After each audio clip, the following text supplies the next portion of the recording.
माझ्या भाग्याचं माझ्या सोख्याचं लीण सोन्याचं माझं कुंकू रोज पूजिते रोज जपिते लाख मोलाचं माझं कुंकू हा हा हा कुंकू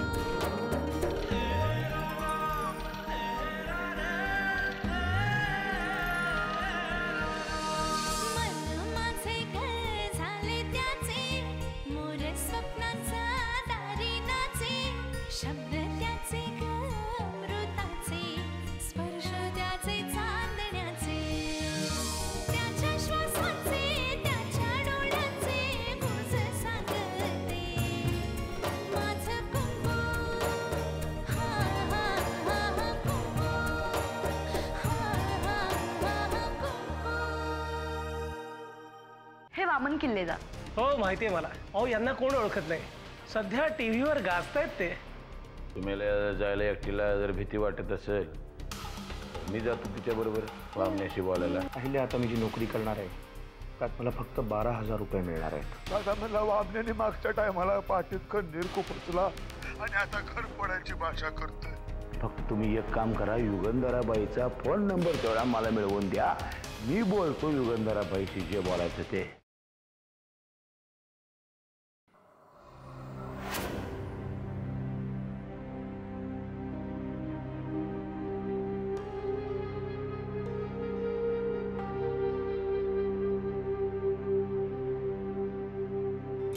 वहिनी साहेब, तुमची परवानगी असेल तर एका विषयावर बोलायचं होतं. या घरात बोलायला सध्या वेगळा कुठला विषय आहे? वहिनी साहेब, हा वाद लवकरात लवकर मिटवायला हवा, नाहीतर वामनराव आपल्यापासून खूप दूर जातील. आणि साहेबांना मी चांगला ओळखतो. एखादी गोष्ट डोक्यात घेतली ना की मग ती जुळवून आणणं फार अवघड होईल. मी बोलली यांच्याशी, ते काही ऐकून घ्यायला तयार नाहीये. मी काय म्हणतोय, तुम्ही थेट वामनरावांशीच बोला ना. यांनी मला त्यांची शपथ घातली आहे. आता तुम्हाला काय वाटतं, मी फोन केल्याशिवाय राहिले असते? शेवटची जी आशा होती तीही संपली. चला.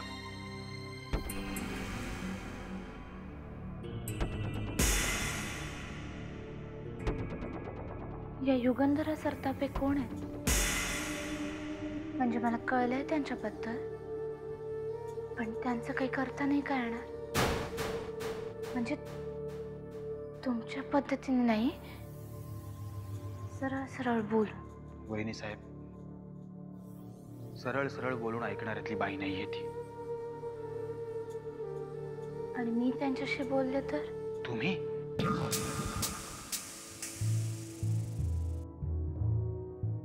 तुम्ही नको. तुम्ही बोलणं योग्य होणार नाही, कारण ती बाई कधीही तिची पायरी सोडून खाली येऊ शकते. काय करतील?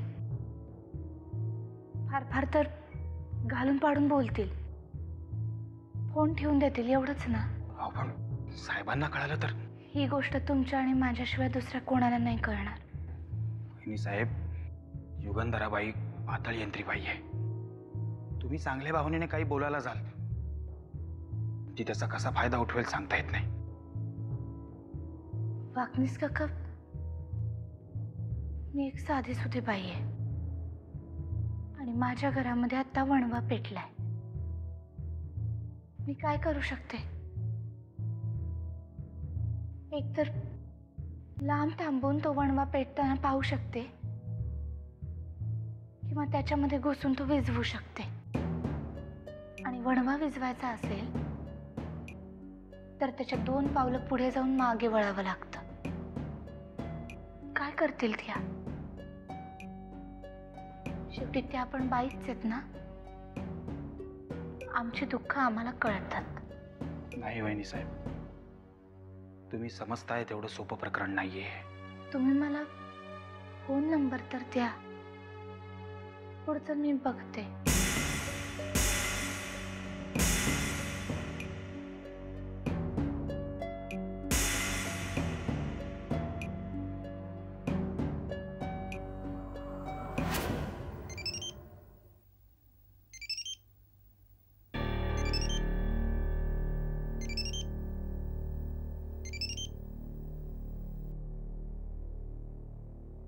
हॅलो.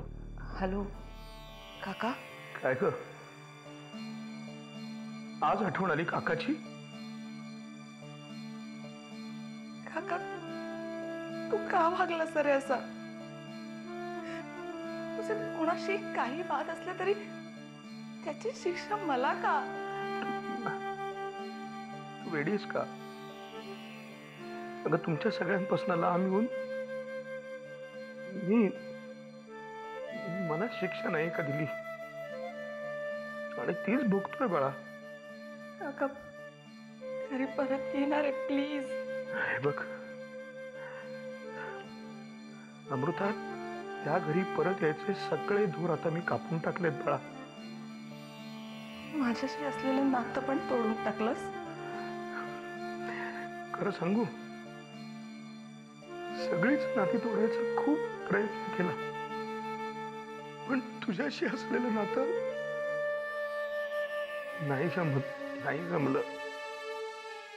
दिवसात किमान 10 वेळा तरी तुझा नंबर डायल करतो बाळा मी, कट करतो. सारखं वाटतं पुन्हा त्या घरात कोणी मला बेकार नालायक तर नाही ना म्हणणार. काका रे माझ्याशी तरी नको ना असं बोलूस. खूप त्रास होतो रे प्लीज.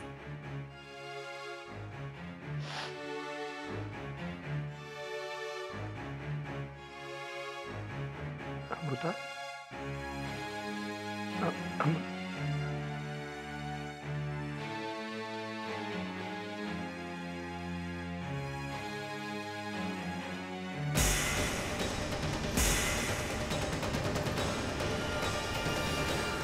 मी वामन का कशी बोलत होते आणि कोणाला काहीही प्रॉब्लेम असला ना तरी मी बोलणार. तो तुझा काका असला तरी माझा भाऊ नाही हे लक्षात ठेव. बाबा नका ना असं बोलू.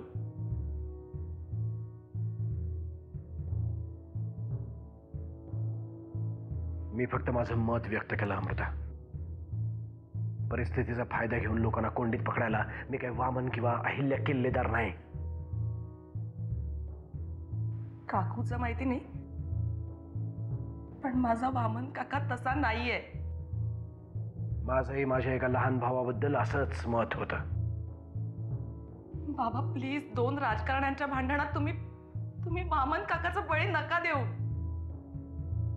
अहिल्या राजकारणी लायकी आहे का तिची?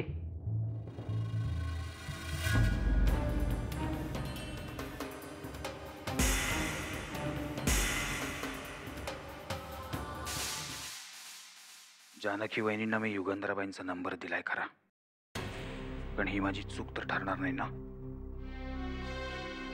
कारण तसं झालं तर कदाचित खूप मोठी किंमत चुकवावी लागेल या चुकीची. नाही, पण जानकी वहिनी म्हणत होत्या तेही चुकीचं नव्हतं. जास्तीत जास्त काय होईल, युगंधराबाई वहिनींचा अपमान करेल आणि त्या अपमानाची बातमी तिच्याच पेपरमध्ये हेडलाईन म्हणून छापून आणेल. पण खरं तर तिच्या पेपरमध्ये जे छापून येतं त्याला असं कितीचं महत्व असतं. मला नाही वाटत मी काही चुकीचं वागलो. मी ज्या अर्थी जानकी वहिनींनी फोन घेतलाय त्या अर्थी काहीतरी चांगलंच घडणार. वहिनींमध्ये एक वेगळाच काहीतरी आत्मविश्वास आहे. साहेबांवरील हल्ल्यानंतर पेटून उठलेला महाराष्ट्र त्यांनी टीव्हीवरील 5 मिनिटाच्या भाषणात शांत केला होता. थोडक्यात काय तर मी काहीही चूक केलेली नाही. बोला गर्वे, काय काम काढलं? मला वाटलं माझा हसरा चेहरा पाहून तुम्हीच ओळखाल मॅडम. कर्वे 12 महिने 24 तास तुमचा चेहरा असाच असतो. आपण अंत्ययात्रेला गेलो होतो तेव्हा सुद्धा तुमचा चेहरा असाच होता. मॅडम माझा चेहरा तसाच आहे. म्हणूनच म्हटलं ना, कळणार कसं की बातमी आनंदाची आहे का दुःखाची? सध्या तरी खूप आनंदाची. म्हणजे मी एक मिसाईल लॉन्च केलंय. कुठल्याही क्षणी ते किल्लेदारांच्या घरावर जाऊन पडू शकतं. मग काय सत्यनारायण घालण्याची वाट पाहताय? बोला पटकन.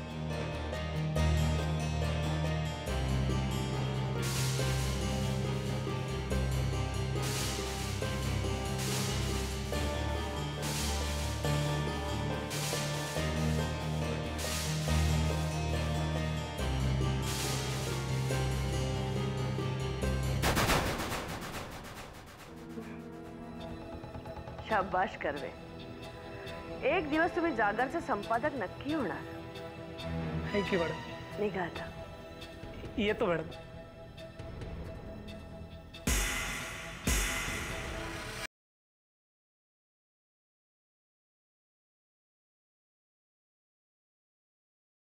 सुनीताई, तू वामनदादांना भेटून आलीस ना? काय बोलले ते?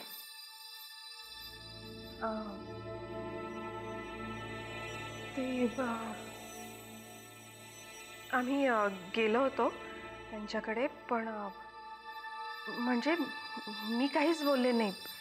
जे काही बोलायचं ते हेच बोलले. मला परशुदादांनी सगळं सांगितलंय, पण मला तुझ्या तोंडून ऐकायचंय.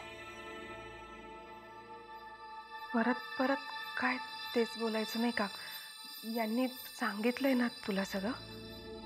अगं, पण वामनदादा असं कसं बोलू शकतात? अहिल्याताईंचं मी समजू शकते, पण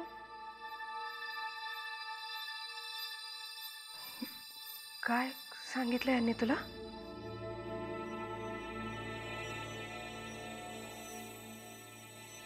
ते मला म्हणाले की वामनदादा आणि अहिल्याताई तुम्हाला वाटेल तसं बोलले. मी उलट तपासणी करायची म्हणून नाही विचारत आहे, पण खरंच खूप वाईट वाटलं म्हणून विचारते. अगं जाऊ दे ना, माणूस बोलतो कधीतरी असं. पण वामनदादा असं उगीच बोलणाऱ्यातले नाही आहेत. वहिनी साहेब, बाहेर कोणीतरी आलंय. कोण आलंय? वहिनी साहेब माहित नाही, पण कोणीतरी वकिलाचा माणूस आलाय. मोठ्या साहेबांना भेटायचं म्हणतोय. मी आले. सुमिताई, मी जाऊन येते का? हां.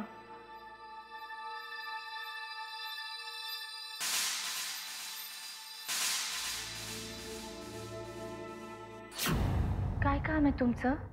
मला नरसिंह किल्लेदारांना भेटायचं आहे.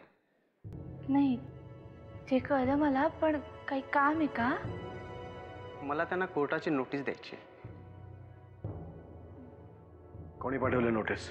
आमचे अशील वामनराव किल्लेदार यांच्या वतीने ही नोटीस द्यायची आहे तुम्हाला. आमच्या घरात अजून कायद्याचा मान राखला जातो म्हणून तुम्ही इथे उभे आहात. नाहीतर धूळ झटकावी तसं तुम्हाला आणि तुमच्या त्या अशिलाच्या नोटीसला बाहेर फेकून दिलं असतं. साहेब, मी एक नोकरदार माणूस आहे. उगाच माझ्यावर रागून काय फायदा? तुम्हाला जे काय बोलायचं आहे ते कोर्टातच येऊन बोला ना. वाकरीस, हे जे कोणी माननीय आहेत त्यांना धक्के मारून बाहेर काढा. साहेब, त्याच्यावर ओरडून काय फायदा आहे? बघू दे.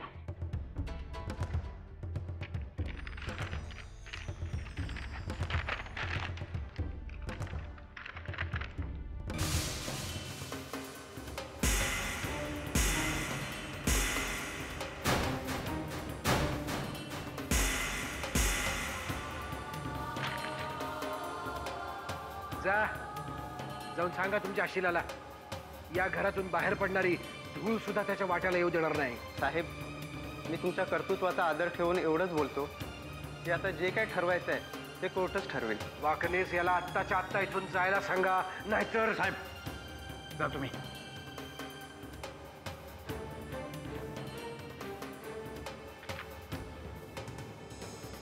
असं काय याच्यामध्ये?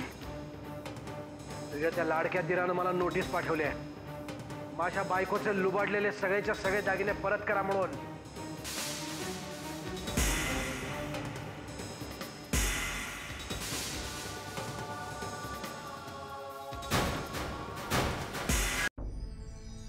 खाली मुंडी पाताळ ढुंडी.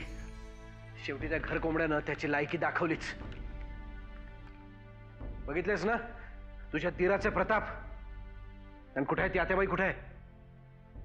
जाऊन सांग सांग तिला. आणि म्हणो ये बघ तुझ्या लाडक्यानं काय गुण उधळले ते.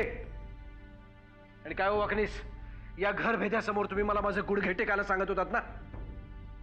मला काय वाटतं हे त्या युगंधराबाईंनी. 37 वर्षाचा टोणगा आहे तो. कोणाच्या बोळ्याने दूध प्यायचं त्याला बरोबर माहिती आहे. दाखवतो मी त्याला. त्याला या घरावरचा हक्क पाहिजे ना.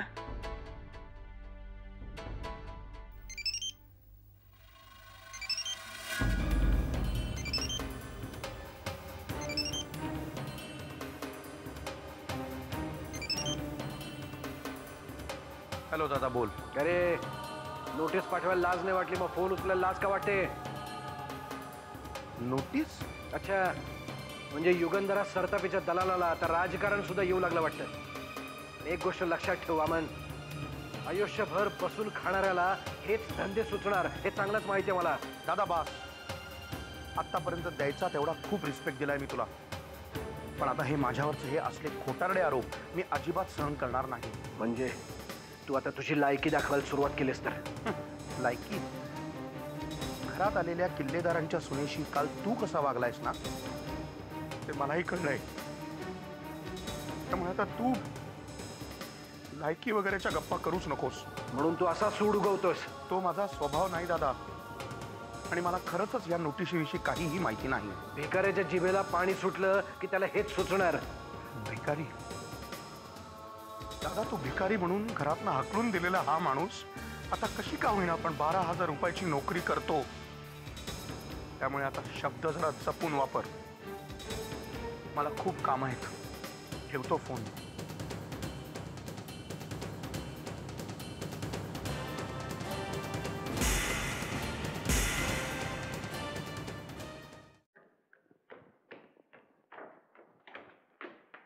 एवढं अर्जंटली बोलवलं, मला वाटलं.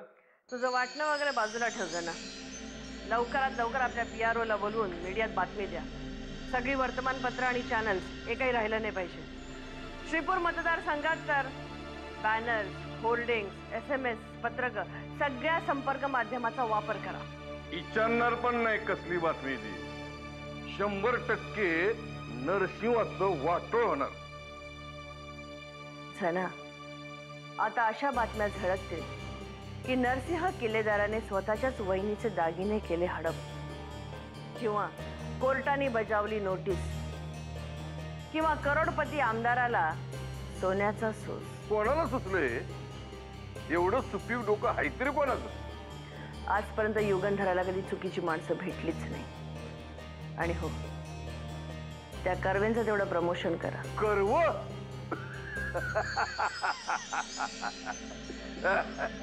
आता मला कळलं हे सुपीव डोकं कोणाचं आहे ते. पण मी काय म्हणतो, म्हणजे मला असं वाटतं आपण काहीतरी वेगळा मार्ग शोधून काढू. म्हणजे नरसिंहाची फार ढोळताल उडवून टाकू. चला, एखादी बाई जेव्हा लढायचं ठरवते ना तेव्हा तिची लढाईची शस्त्रही वेगळी असतात आणि शास्त्रही.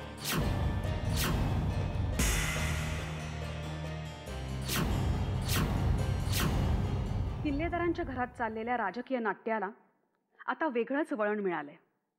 कालपर्यंत अन्याय सहन करणाऱ्या अहिल्या किल्लेदारांनी पुरुषप्रधान संस्कृतीच्या दबावाला झुगारून आज स्वतःच्या हक्कासाठी नरसिंहराव किल्लेदार यांना कायद्याचा इज्जा दाखवलाय. हॅलो, हां बोला. हो, हे सगळं खरं आहे. नाही, मला त्यात काहीही चुकीचं वाटत नाही.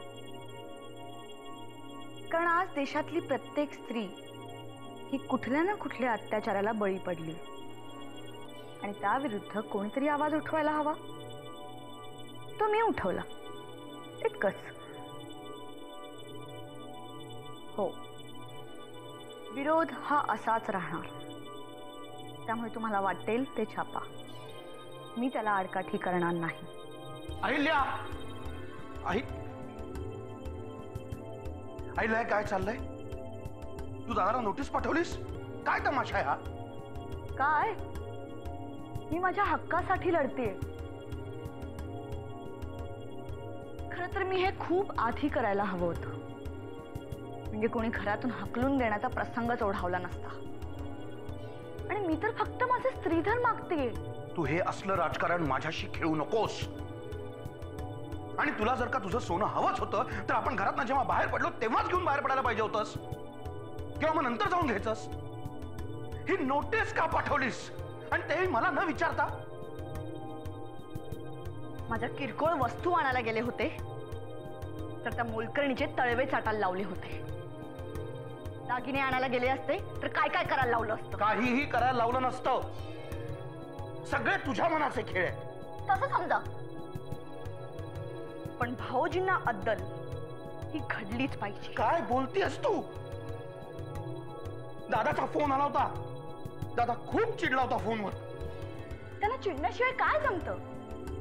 आता बघूया ना किती चिडतायत ते. या तुमच्या दोघांच्याही अहंकारामध्ये ना एके दिवशी माझा जीव जाणार आहे. जीव. थांबव अहिल्या, हे सगळं थांबव प्लीज.